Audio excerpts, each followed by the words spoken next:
आपने पहले खुद के आपके सवाल में जवाब आ गया कि शायद एक हो जाएंगे, होंगे नहीं होंगे, इतने क्वेश्चन मार्क इन्होंने जयपुर पे लगा दिए पहले ही। क्या परिसीमन किया, परिसीमन की जो इन्होंने वर्किंग की है वो इस तरीके से की है कि खुद को लाभ पहुंचाने के लिए उन्होंने जयपुर की पूरी बनावट बसावट और जो विकास का जो डेवलपमेंट का स्ट्रक्चर था उसको पूरा का पूरा खराब कर दिया। तो सर्वप्रथम तो साधारण सभा में हमने मांग की थी कि जो इनका परिसीमन का जो आइडिया है ना, वो लोग बीजेपी सरकार बिल्कुल पागल हो चुकी है। उनको हर जगह अपनी सरकार लानी होती है, उनको शहर से राज्य से कोई मतलब नहीं होता। वो तो चाहते हैं कि जिस तरह से उन्होंने पर्ची से भजनलाल जी को बना दिया, ऐसी पर्ची से कोई आने वाले टाइम पे मेयर मिला दे। तो कुल मिला के जयपुर के बारे में कोई नहीं सोच रहा। और नगर निगम की पॉलिटिक्स मुझे लगता है कि कांग्रेस बीजेपी से उठ के सोचनी चाहिए। चाहे कोई भी व्यक्ति हो, जयपुर का भला सोचना चाहिए। हम पार्षद हैं, हमें जनता ने जिताया, पार्टी ने, कांग्रेस ने हमें टिकट दिया है, उसके लिए हमारा दायित्व बनता है कांग्रेस के लिए। लेकिन अगर कहीं जयपुर की बात आती है और कहीं जयपुर के भले की बात आती है तो हमको पार्टी से उठ के ऊपर बात करनी चाहिए, जो हम हमेशा करते हैं करीब करीब। और रहा जो स्ट्रक्चर, बीजेपी सरकार नगर निगम को कुछ दे नहीं रही और ऐसा कुछ कर नहीं रही कि मुझे नहीं लगा कि जयपुर में कुछ भला हो, डेवलपमेंट हो। जैसे गोविंद देव जी का 100 करोड़ रुपए का था, उस 100 करोड़ रुपए को आपने लगा दिया आईफा पे लगा दिया। 20 करोड़ रुपए स्वीकृत हो चुके थे। अभी हमारे अख्तर भाई हैं, वो आपको कागज भी उपलब्ध करा देंगे। 20 करोड़ रुपए की स्वीकृति हमने दे दी थी।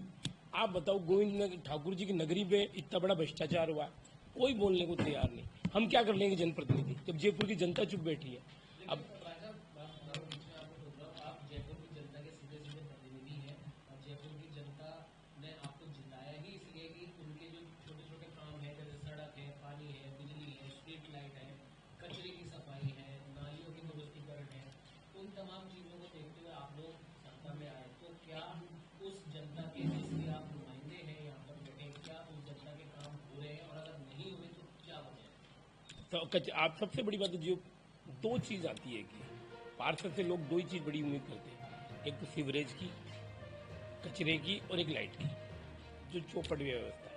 एक वीवो कंपनी करके एक कंपनी आई, उसको टेंडर दे दिया। ये सिविल लाइन जोन की बात करो, अदर अलग अलग कंपनियां, लेकिन एक कंपनी चलती थी उस समय सही चल रहा था कचरे की व्यवस्था का।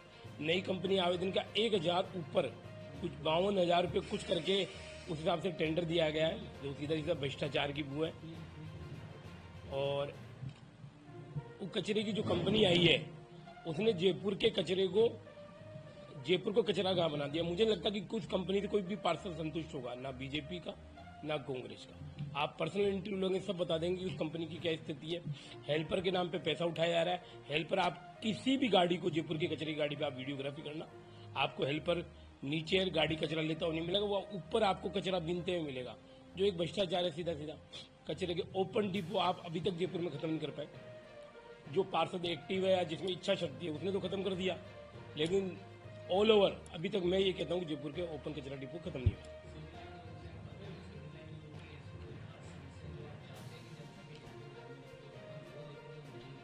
सिविल लाइन की सबसे बड़ी समस्या तो एक ही है साहब, हमारे विधायक जी, जिसको जनता ने चुना है 27,000 वोटों से, तो सबसे बड़ी समस्या विधायक जी है कि वो धरातल पे आते नहीं है, नेटवर्क है नहीं उनके।